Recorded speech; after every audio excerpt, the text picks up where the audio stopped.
اعوذ باللہ من الشیطان الرجیم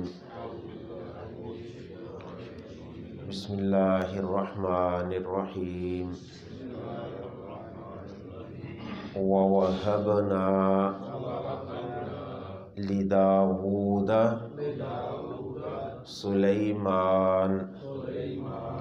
نِعْمَ الْعَبْدُ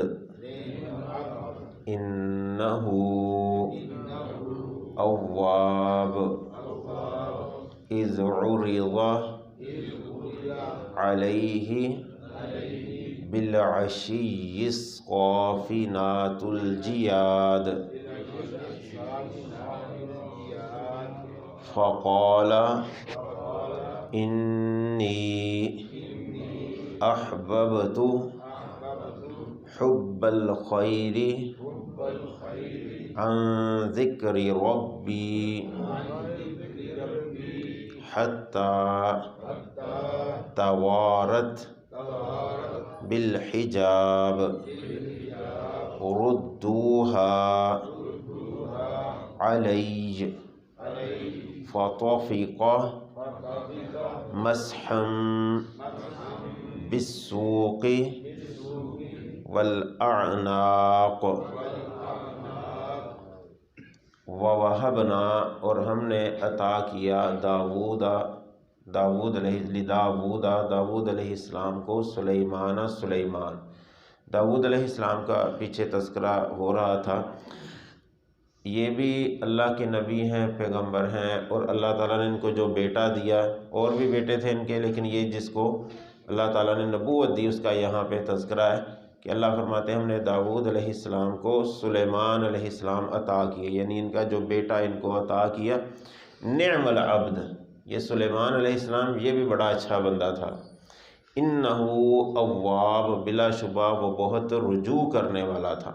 یعنی یہ جو بیٹا عطا کیا یہ بھی بڑا اچھا آدمی تھا اور یہ اللہ کی طرف رجوع کرنے والا تھا۔ اس کے بارے میں پیچھے ان کا بھی تذکرہ داود علیہ السلام کا بھی اسی لفظ کے ساتھ ہی ہوا تھا۔ اللہ تعالیٰ نے کیا کہ داود علیہ السلام بھی اللہ کی طرف رجوع کرنے والے تھے، اور یہ سلیمان علیہ السلام بھی اللہ کی طرف رجوع کرنے والے تھے، یعنی یہ نعم العبد، یہ اچھا بندہ، یہ اس کی سمجھ لیں صفت ہے کہ جو بندہ اللہ کی طرف رجوع کرنے والا ہوتا ہے نا، یہ اچھا بندہ ہوتا ہے، یعنی جس کا تعلق اللہ کے ساتھ جڑا رہتا ہے، کوئی پریشانی ہے، کوئی مصیبت ہے، اللہ کی طرف بندہ جھک جاتا ہے، کوئی گناہ ہوا ہے معافی مانگنے کے لیے اللہ کی طرف جھک جاتا ہے، کوئی کسی قسم کا مسئلہ ہے بجائے اس کے کہ وہ ادھر ادھر دھکے کھائے وہ اللہ کی طرف آ جاتا ہے، یہ ہے رجوع کرنے والا بندہ۔ ایسا بندہ اللہ تعالیٰ کو بڑا اچھا لگتا ہے کہ جو کسی بھی پریشانی میں، کسی بھی مصیبت میں، کوئی بھی اس کو مسئلہ یہ میری طرف آ رہا ہے، اللہ کو ایسا بندہ بڑا پیارا لگتا ہے۔ انسان ہے نا، انسان کو ایسے بندے اچھے نہیں لگتے کہ بار بار یار کیا میرا اس نے سر کھایا ہوا، ہم یہی کہتے ہیں نا، اس نے کیا میرا سر کھایا ہوا، بار بار میرے پاس ہی آ رہا ہے، اس کو کوئی مسئلہ آتا ہے میرے پاس، میں ٹھیکہ لیا ہوا اس کا، ہم اس طرح الفاظ بیان کرتے ہیں۔ لیکن اللہ تعالیٰ کو ایسا بندہ اتنا ہی پیارا لگتا ہے جو بار بار اس کی طرف رجوع کرنے والا ہوتا ہے، بار بار اس کی طرف آنے والا ہوتا ہے۔ کوئی مصیبت ہے، پریشانی ہے، اللہ میرا یہ مسئلہ ہے، کوئی اچھائی مل گئی، اللہ تیرا بڑا شکر ہے تو نے مجھے اچھائی دے دی، بھلائی دے دی، یہ بھی اللہ کی طرف رجوع ہے۔ کسی قسم کا بھی مسئلہ ہے یہ بندہ اللہ کی طرف رجوع کر لیتا ہے۔ گناہ دیکھیں، گناہ بھی ہو جاتا ہے نا، اب گناہ کرنے کے بعد انسان اللہ کی طرف آ جاتا ہے کہ اللہ غلطی ہو گئی مجھے معاف کر دے، یہ بھی اللہ کی طرف رجوع کی ایک شکل ہے۔ تو اللہ کو ایسا بندہ بڑا ہی پیارا لگتا ہے۔ اللہ کی طرف رجوع، اللہ کی طرف تعلق اپنا یہ جتنا زیادہ ہمارا مضبوط ہوگا سمجھ لیں اتنی زیادہ اللہ ہم سے محبت کرے گا۔ اس لیے اللہ تعالیٰ نے یہ اچھے بندے کو طور پہ یہاں پہ سلیمان علیہ السلام کو بیان کیا کہ یہ اچھا بندہ تھا کیونکہ یہ بھی اللہ کی طرف رجوع کرنے والا تھا، بہت زیادہ رجوع کرنے والا تھا۔ اب دیکھیں ان کی ایک صفت اللہ تعالیٰ نے بیان کی کہ ایک دفعہ واقعہ جو ہے بیان کیا کہ اذ عرض علیہ، جب پیش کیے گئے اس پر بالعشی، شام کے وقت، الصافنات،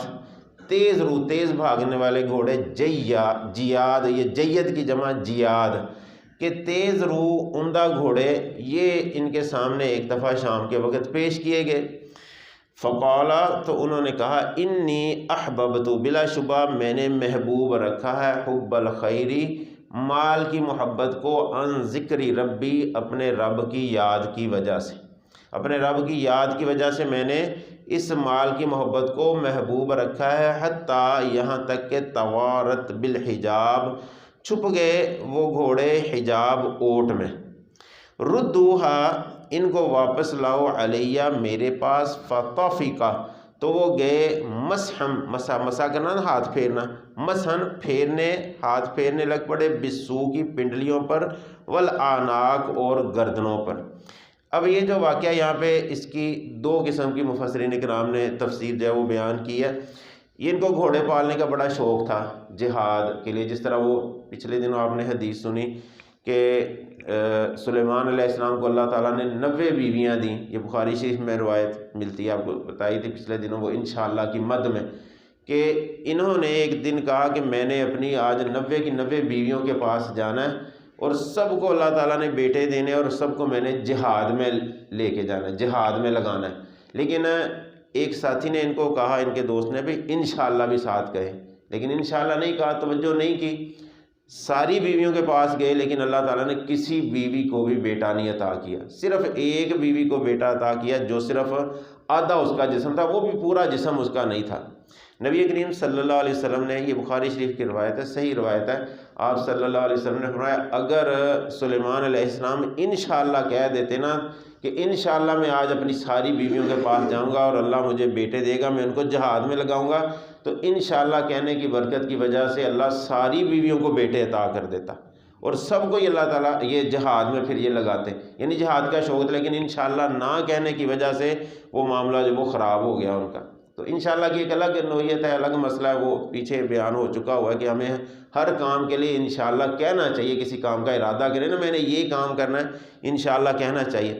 تو اس روایت سے بھی اس کی وضاحت ملتی کہ ان کو جہاد کا بھی شوق تھا۔ اب اس کے لیے انہوں نے گھوڑے پالے ہوئے تھے جہاد کے لیے۔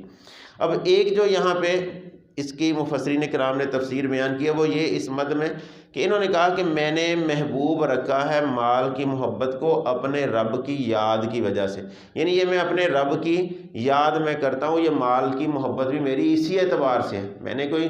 مال کی محبت میں رب کو چھوڑ نہیں دیا۔ ایک یہ اس کا مفہوم ہے کہ حتیٰ توارت بالحجاب، یہ گھوڑوں کو انہوں نے پھر دوڑایا، یہ جو تیز دوڑنے والے عمدہ گھوڑے تھے یہ چھپ گئے، پھر ان کو کہا ردوہا علیہ، ان کو میرے پاس لوٹاؤ، اور ان کو پھر ہاتھ پھیرنے لگے پنڈلیوں پر، گردنوں پر، یعنی جہاد کے لیے گھوڑے پالنا بھی یہ بہت بڑا اجر کا کام ہے، اس اعتبار سے کہ میں اپنے رب کی یاد بھی کرتا ہوں، اس اعتبار سے مجھے مال کی محبت بھی، یعنی مال کی محبت اس وقت نقصان دہ نہیں ہے جب بندہ اللہ کے ذکر سے غافل نہیں ہوتا، اس وقت مال کی محبت نقصان دہ ہوتی جب اللہ کے ذکر سے بندہ غافل ہو جاتا ہے نا، پھر وہ الہاکم التکاثر کے زمرے میں آ جاتا ہے کہ اس کو غافل کر دیا، کثرت کی طلب نے، جب مال کی طلب میں ہم اللہ کو ہی بھول جاتے ہیں، اللہ کے ذکر کو، پھر نقصان دے۔ لیکن انہوں نے کہا کہ میں مال کی محبت بھی ہے لیکن اپنے رب کی یاد بھی میں کرتا ہوں، کہ گھوڑوں کے انہوں نے دوڑایا، پھر گھوڑوں کے گردنوں پہ، ان کی پنڈلیوں پہ ہاتھ پھیرنے لگ پڑے، جس طرح محبت سے بندہ جانور کو پالتا ہے نا تو ان کو ہاتھ پھیرتا ہے، یعنی یہ گھوڑے پالنا اگر جہاد کی نیت سے ہے تو یہ بہت بڑا اجر والا کام ہے۔ ایک ہے اس کا مفہوم یہ، دوسرا اس کا مفہوم جی یہ جو یہاں سے معنی جو ہے تبدیل ہوتا ہے نا حتیٰ توارت بالحجاب، یہاں سے مفہوم اس کا مفسرین کرام نے اختلاف کیا کہ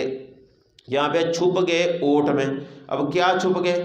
ایک تو یہی کہ گھوڑے، اور دوسرا چھپ گئے سے مراد یہاں پہ سورج، اس کی وجہ سے اختلاف جو ہے وہ پایا جاتا ہے، دو قسم کی رائے مفسرین کرام کی یہاں سے معنی تبدیل ہونے کی وجہ سے پائی جاتی۔ اب دوسرا اس کا معنی دیکھیں، انہوں نے کہا کہ بے شک میں نے محبوب رکھا مال کی محبت کو ان ذکر ربی، اللہ کے ذکر سے، یعنی پھر یہ ان سے کے مفہوم میں آ جائے گا۔ یہ کیا چکر ہوا، یہ جو واقعہ دوسرے طور پہ مفسرین کرام نے بیان کیا کہ ایک دفعہ اس طرح گھوڑے ان کے سامنے پیش کیے گئے، اب یہ انہی کے پیچھے بڑے خوبصورت گھوڑے تھے، بڑے تیز دوڑنے والے اور بڑے عمدہ قسم کے گھوڑے تھے، یہ انہی کے معائنے میں ہی لگے رہے اور ان کی عصر کی نماز جو ہے وہ چلی گئی۔ حتیٰ توارت بالحجاب، یہاں پہ پھر چھپ گیا، یہاں پہ تو ہے نا ایک اس کا مفہوم گھوڑے چھپ گئے جب انہوں نے دوڑائے۔ اب دوسرا مفہوم ہے کہ ان گھوڑوں کے پیچھے لگ گئے، پھر مال کی محبت سے مراد یہاں پہ گھوڑوں کی محبت ہے۔ تو کیا ہوا، سورج جو ہے وہ اوٹ میں چھپ گیا، مراد کیا، اسی چکر میں عصر کی نماز چلی گئی ان کی۔ جب عصر کی نماز چلی گئی ان کو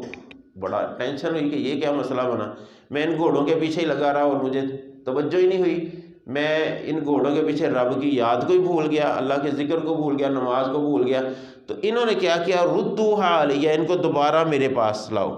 ردوہا دوبارہ ان کو میرے پاس لاؤ، لوٹاؤ، فتافقہ مسحا بالسوق والاعناق، پھر جو ہاتھ پھیرنے سے مراد ہے، پھر یہاں پہ مفسرین کرام نے لیے کہ ہاتھ پھیرنے سے مراد یہاں پہ پھر ذبح کرنا،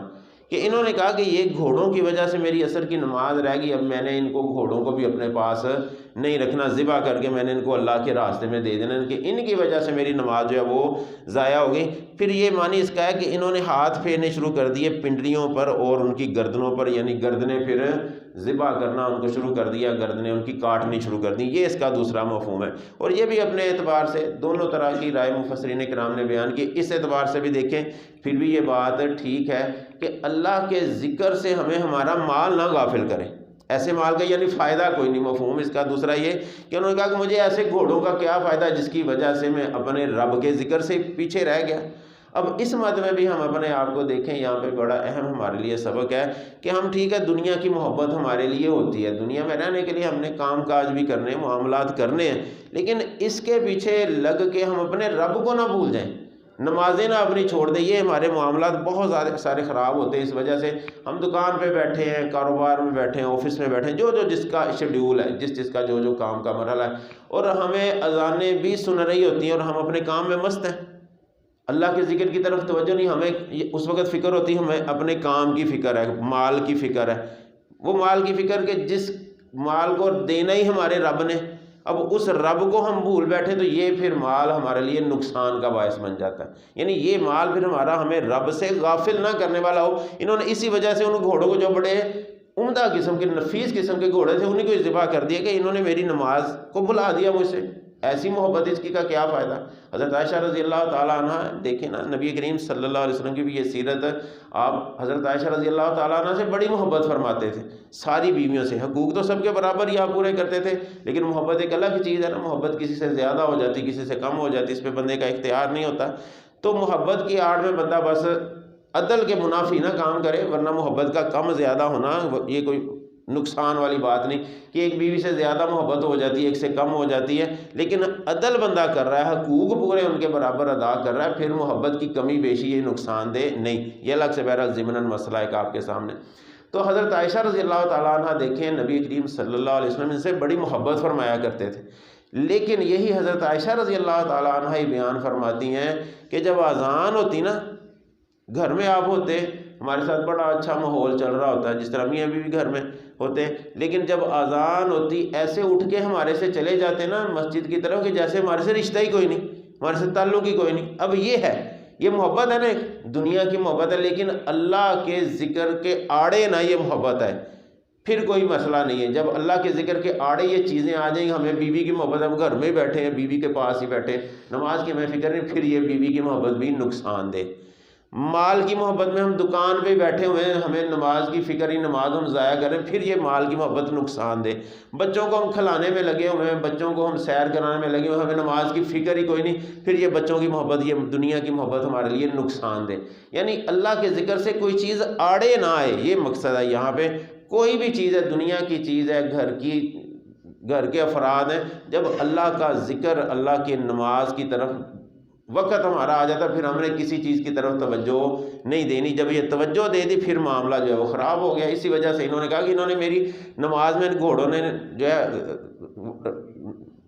ضائع کر دیا میری نماز کو، تو میں نے اب ان گھوڑوں کو رکھنا ہی نہیں، مجھے کیا ضرورت ان ایسے گھوڑوں کی جنہوں نے میری نماز کو ضائع کر دیا، تو ہمیں پھر ایسے مال کی کیا ضرورت ہے جس کی وجہ سے ہماری نمازیں ضائع ہو جائیں۔ ایسے مال کی محبت پھر نقصان دہ نا ہمارے لیے۔ تو یہ چیزیں جو ہیں ہمارے لیے بھی قابل توجہ ہیں، اس واقعے میں ہمارے لیے بھی سبق ہے کہ جب اللہ کا ذکر آ جائے، پھر ہم ساری دنیا کی محبتیں جو ہیں وہ ترک کر دیں، مال کی محبت، اولاد کی محبت، دنیا کی محبت، پھر اللہ کے ذکر کی طرف ہم آ جائیں۔ نماز نہ اپنی ضائع کریں، اللہ کے ساتھ تعلق کو اپنے کو توڑے نہ۔ اس دنیا کے دینے والی ذات جو ہے وہ ساری رب کی ہی ذات ہے، ہم اس مال کے پیچھے رب کو ہی بھول جائیں جس رب نے ہمیں مال دینا ہے، تو یہ غفلت جو ہے یہ ہمیں نقصان کا باعث جو ہے وہ نقصان کی طرف لے کے جاتی ہے۔ اللہ ہمیں ایسی غفلت سے محفوظ رکھے، اللہ ہمیں اللہ کے ساتھ رجوع کرنے والا بنائے۔ یہ صفت جو ہے نا، یہ نبیوں کی صفت، اواب، اللہ کی طرف رجوع کرنے والے، اللہ ہمیں یہ صفت اپنے اندر بھی پیدا کرنے کی توفیق نصیب فرمائے کہ جب بھی نماز کا وقت ہو جائے ہم نماز کی طرف راغب ہو جائیں، اللہ کے ذکر کی طرف آ جائیں، دنیا کی محبتیں اس وقت چھوڑ دیں، مال کی محبتیں چھوڑ دیں، اللہ ہمیں عمل کی توفیق سے نوازے۔ السلام علیکم ورحمۃ اللہ وبرکاتہ۔